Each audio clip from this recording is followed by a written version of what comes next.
Tik-tik-tak ng orasan sa tahimik na gabi, kasabay ng pusong di makatulog lagi. Habang mundo'y mabilis na lumilipas, ako'y naiwan sa mga alaalang kupas. Bawat segundo tila may kahulugan, mga pangarap unti-unti nilalamon na kawalan.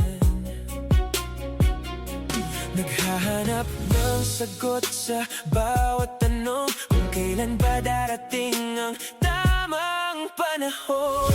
Kay bilis ng oras, di mapipigilan, mga kahapon di na mababalikan. Pero sa bawat ikot ng mundo,